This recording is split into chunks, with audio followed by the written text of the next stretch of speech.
Salut à tous and welcome to this video on French adjectives. As you may already know, adjectives in French aren't quite as simple as they are in English. You can't just take a word, put it in front of a noun, and there you go. There is a little bit more to think about, but don't worry because I'm going to explain everything in this video. Starting, of course, with what an adjective is. And quite simply, adjectives are words that describe nouns. So for example, we could have big and small, interesting and boring, black and white, beautiful and ugly, any word that gives us a little bit more information about a noun, be it about its size, its appearance, or even your opinion on it. But that's not the most important thing. In French, we have to think about two other things, starting with position. Where do we put an adjective? In English, 9 times out of 10, adjectives come before the noun that they describe. So for example, if we have a dog that just so happens to be white, we will describe it as a white dog. White is an adjective, dog is a noun, the adjective comes before the noun. In French, though, everything is the other way around. Most of the time, adjectives in French come after the noun that they describe. So for example, the white dog is le chien blanc, which is literally the dog white. All words for colours in French come after the noun. Similarly, we have la ville française, which is literally the town French, but of course in English would be the French town. And les livres intéressants, which is the interesting books, though literally it is the books interesting. However, French does have a small group of adjectives that come before the noun that they describe, and though it's a relatively short list, they are important adjectives. And the way I usually teach these is with the acronym BRAGS, B-R-A-G-S, where B stands for beauty, so for example, beau meaning beautiful, and joli meaning pretty. R for rank, so that's all of your ordinal numbers, premier, deuxième, troisième, quatrième, etc., but also things like meilleur, best, and pire, worst. Age, so nouveau, new, vieux, old, and jeune, young. G for good and bad. I know this is kind of cheating because it's only 2 words, but it is nonetheless 2 words that are very, very important. So good is bon and bad is mauvais. And S for size. So of course, grand meaning big and petit meaning small. This isn't an exhaustive list, but really it will do. You can get by quite happily with these. The general rule of thumb is, if in doubt, put it afterwards, because most of the time the adjective will come afterwards. With some adjectives, though, the meaning changes depending on where you put them. So, for example, the word grand, when we're talking about people, changes depending on its position. So, for example, un grand homme is a great man, whereas un homme grand is a tall man. Similarly, mon ancien patron is my former boss, whereas mon patron ancien is not something you want to say to your boss because that's my ancient boss. However, these are isolated cases. You learn them one by one as you go along. You don't need to worry about that too much. The second thing we need to think about is agreement. Remember that nouns in French are either masculine or feminine and singular or plural, and adjectives have to agree with that. So for example, if your noun is masculine plural, your adjective also needs to be masculine plural. If the noun is feminine singular, your adjective needs to be feminine singular. And to make this agreement, we make some slight changes in spelling. So masculine singular adjectives do not change. By default, all adjectives are in their masculine singular form. If it's feminine singular, usually you add an E. If it's masculine plural, usually you add an S. And if it's feminine plural, you usually add ES. So these are small changes, but very important changes. There are, of course, some irregular adjectives that don't follow this pattern. So for example, faux means fake or false, and you can probably tell by the spelling that we're not going to add an E or an S to that. To add E or S to an X is kind of weird, and so naturally it has some irregular forms. Masculine singular, of course, is faux. Feminine singular, though, is fausse, S-S-E. Masculine plural is the same as the singular form faux, and feminine plural is fausse with an S. Doux is quite similar.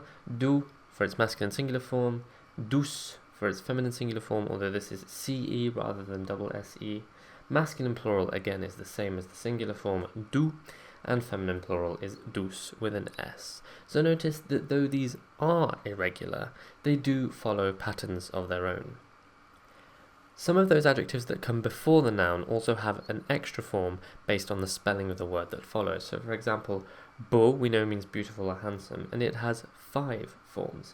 The usual masculine singular form, as we know, is beau. If, however, the word that follows is masculine singular and begins with a vowel or an H, we actually say belle, B-E-L. Feminine singular, belle, with 2 L's and an E. Masculine plural, beau with an X. Feminine plural, belle with an S. Nouveau has a similar kind of pattern, so the masculine singular form is nouveau, masculine singular followed by a vowel or an H, nouvelle with 1 L, feminine singular, nouvelle, 2 L's and an E, masculine plural, nouveau with an X, and feminine plural, nouvelle with an S.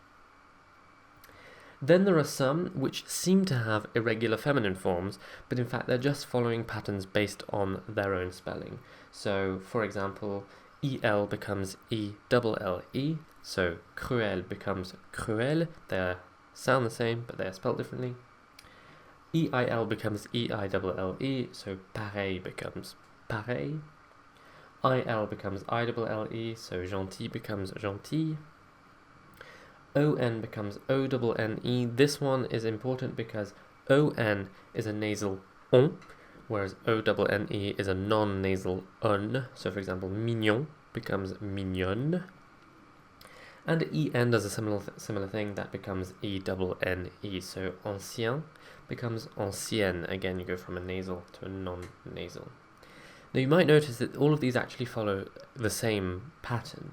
Okay, if you have an adjective which ends with a vowel and then an L or an N, to make it feminine you double the L or the N and then add an E. I should also mention that the plural forms are completely regular, so for masculine plural you do just add an S, and for feminine plural you take the feminine form based on that rule and add an S.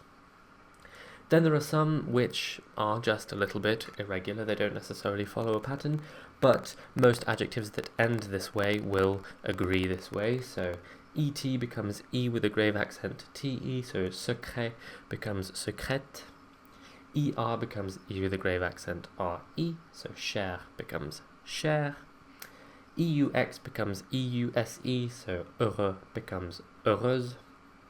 EUR also becomes EUSE, so trompeur becomes trompeuse. TEUR becomes TRICE, so créateur becomes créatrice. F becomes VE, so actif becomes active. C becomes CHE, so franc becomes franche. And OU becomes OLLE, so fou becomes folle. Of course, you should be mindful of exceptions. It's always a good idea just to double check the feminine form of an adjective, just in case it doesn't follow one of these patterns. But these are pretty good rules to go by. I found this list on a website that I'll put a link to in the description in case you want to refer back to it. My advice is not necessarily to learn them all at once, just to be aware of them and learn them one by one so that they really stick. If you try to learn them all at the same time, you're probably trying to cram in too much at once. Then we have invariable adjectives. An invariable adjective is one that doesn't agree. You never add an S, you never add an E, you never change the spelling at all. Adjectives that are borrowed from other languages, such as cool and snob, which mean cool and snobby. Adjectives that come from the name of something, so for example the word for brown in French is usually marron, but this literally means chestnut, and because it comes from the name of something else, it is invariable. Likewise, the word argent, meaning silver, comes from the name of the metal. And adjectives that are shortened forms of other words. So for example, in French you'll often hear the word sympa, but in fact it is a shortened form of the word sympathique, which means nice. All of these are invariable. They never agree. Don't add an E, don't add an S, don't do anything. Now it's true that sometimes you may see French people, like when they're writing texts or something, put an S on the end of some of these because it's natural, because it feels right. That quite often happens with sympa. For example, if someone's writing nous sommes sympa, they'll quite often put an S on the end because sympa is such a normal word. People almost don't realize that its shortened form of sympathique. But strictly speaking, none of these should have any agreement. So let's do some examples to help us, starting with the cute dog. Dog in French is chien and is masculine singular. You can, just as we do in English, distinguish male and female dogs. Okay, you can have chien, male, versus chienne, female, but in the same way that we don't often use bitch in English, I mean, that's kind of for different reasons, but we don't have to be that precise. You can use chien for both a male and a female dog. The word for the is going to be the masculine singular form, which of course is le, and cute is mignon. Mignon, despite the fact that it is an adjective of beauty, comes after the noun, and so the cute dog is le chien mignon. Then we have an interesting story. Story is histoire, feminine singular.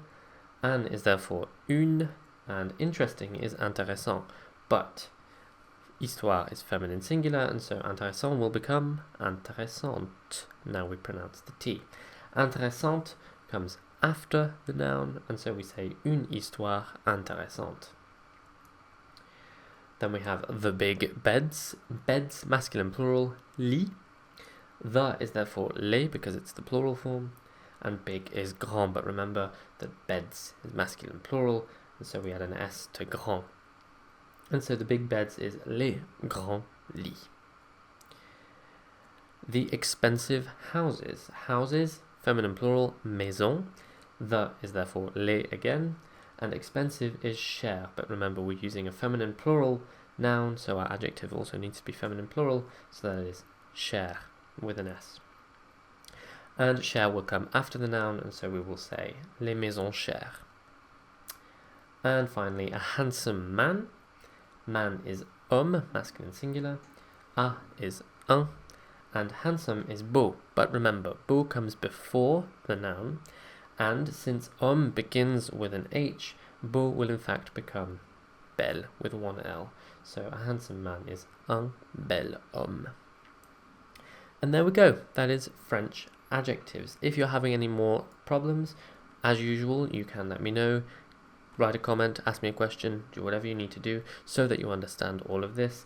Thank you very much for watching, and until next time, à bientôt.